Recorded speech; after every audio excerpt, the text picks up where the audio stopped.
So why is it that parents worry and they get anxious and stressed when their teens or their adolescents finally get their license, their provisional license, and they head out alone and they hit the road for the first time by themselves? Why is it that parents worry and stress about this particular time and this moment that's such a big milestone for a lot of teens? And I guess you could also call it a milestone for their parents or their carers as well, their guardians. Why is it that it keeps parents awake at night, unable to sleep, constantly checking their phones or their apps to see where their loved ones are? And is this a normal thing to worry about? Should parents be worried about this kind of thing? Well, if you think about it, from birth to the late teens, adolescents usually have one, if not more, parent or adult that's in their lives pretty well 24/7, just about. Obviously, there's exceptions when they're at school and whatnot, but generally there's an adult in their life and around them at most of the time. And obviously, this forms a pretty strong form of attachment in most cases. So the parent and the child will be closely bonded to each other. Obviously, it's pretty strong going through the early years of childhood.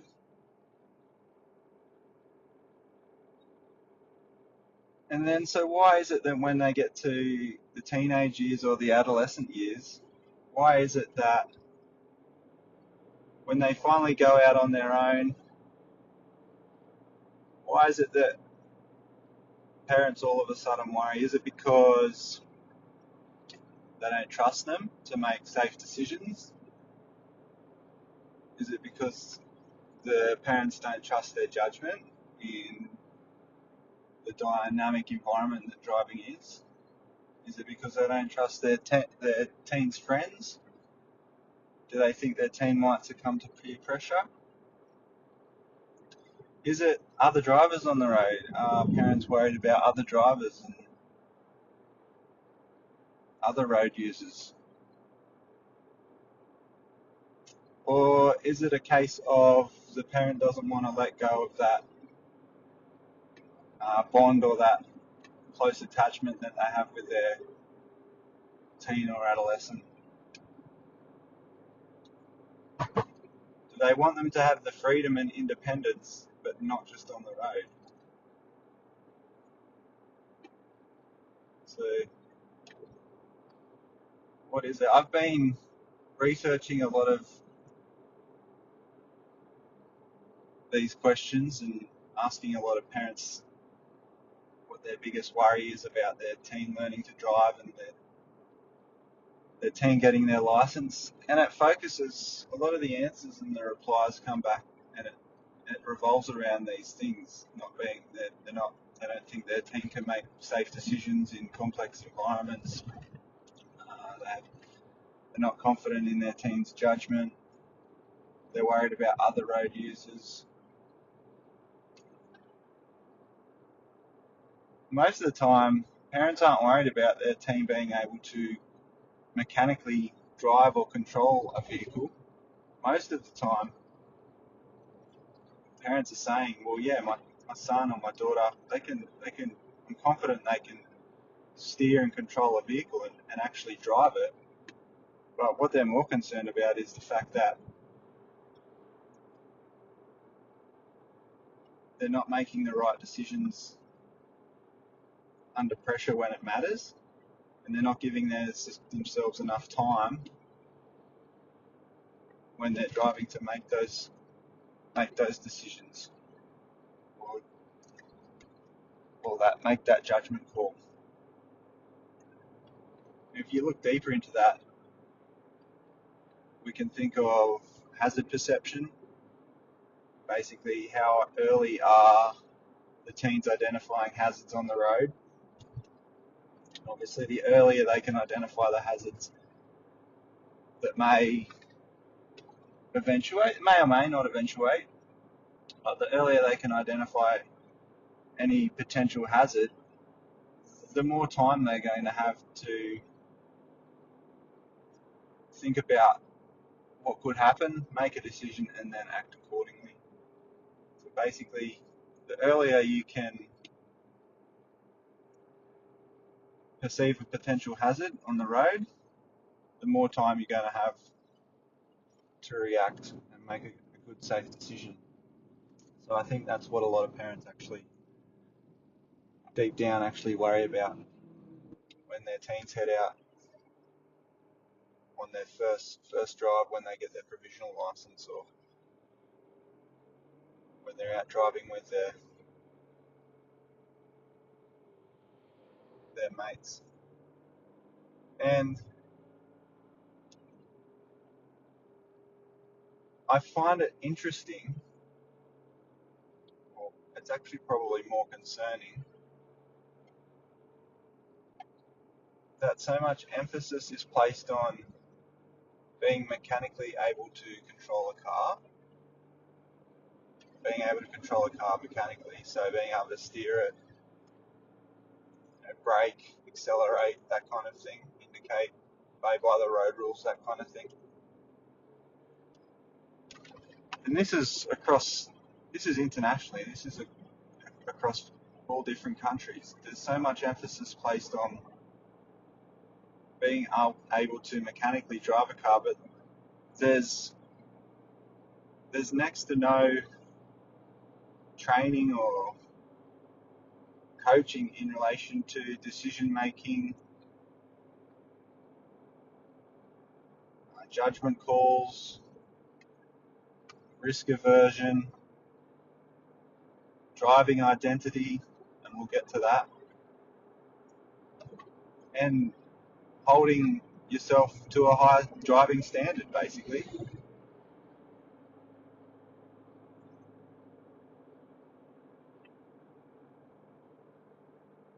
If an adolescent or a teen, well, if we go back to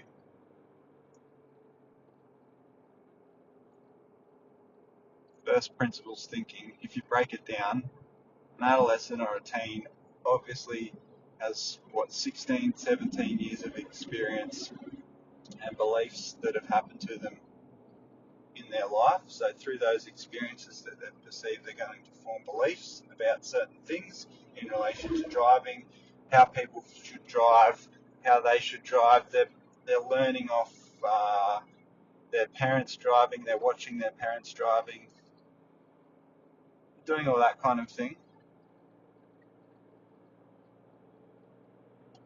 And these things that they perceive or they witness over time are going to, that's how they form their beliefs in relation to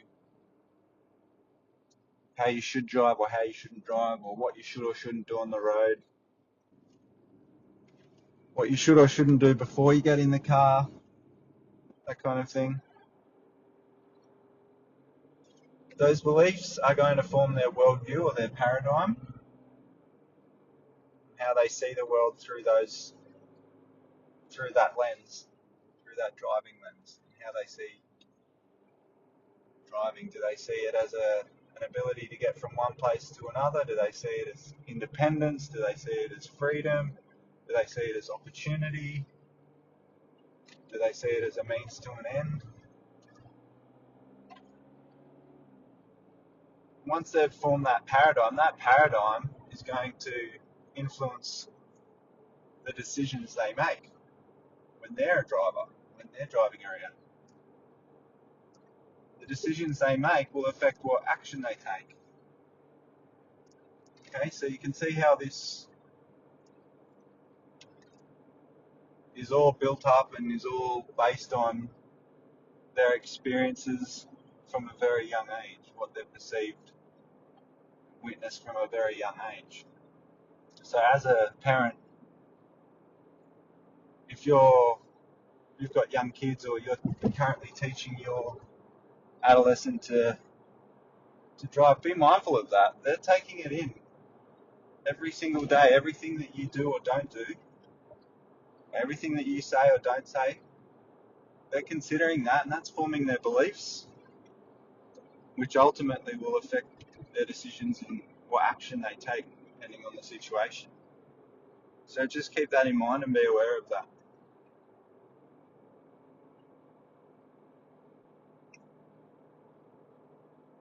Now, if we want to start from scratch and strip everything back, strip all those decisions, paradigms, and beliefs right back,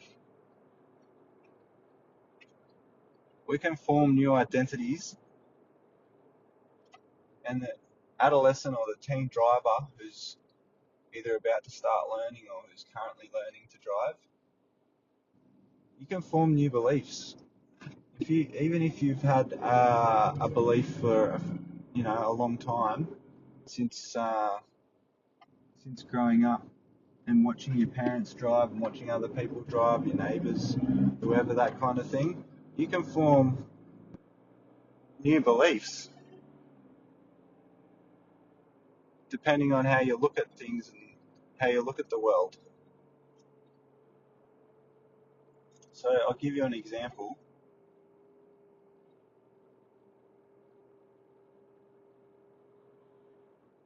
If you have formed the belief over time from observing what your parents do when they drive, and say, for instance, your parent never indicates when they leave a roundabout. So you just form the belief based on what you've observed over many years of your parents driving, that indicating when you leave a roundabout is just not something you do. It's not required. You might think nobody does it. Mum and dad don't do it, so I'm not going to do it. Well, if you want to change that belief, okay, what you have to do is you have to start seeking out information that disproves that belief.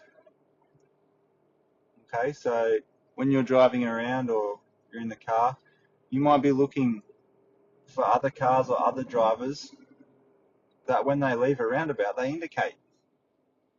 And when you see that happen, you're thinking, okay, well, instead of thinking, well, that's unusual, that doesn't, hardly anyone does that, you've got to flip that belief and you've got to start saying, well, that's the correct way to drive.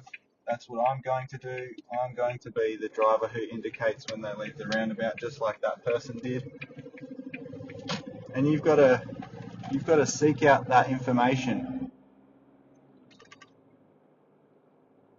And that's one part of it. And the next part of it is when you're driving, you have to act that out.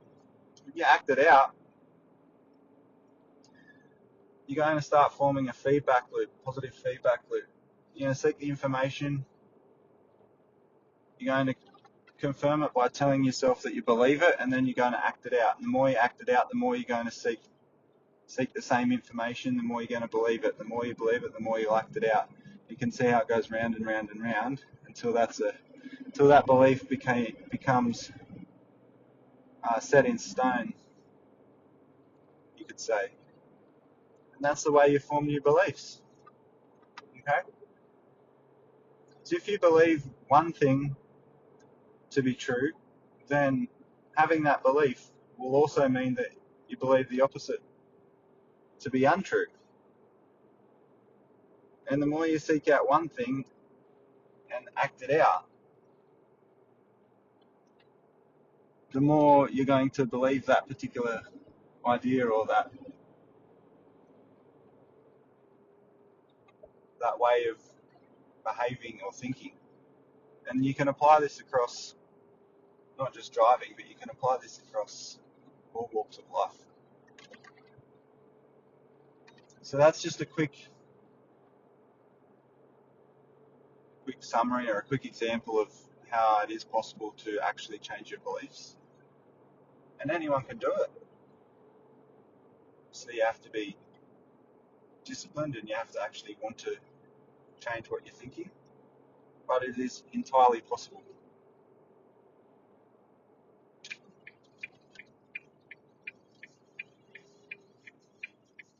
So,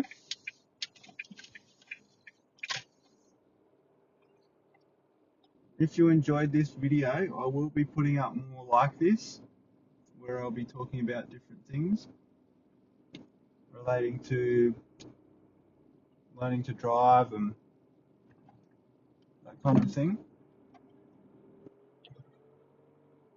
And also, I'll talk a little bit more about what I mentioned at the start as to why parents get worried and stressed about their teens getting their provisional license and heading out alone. I think that's really, really interesting. Anyway, I'll see you in the next one.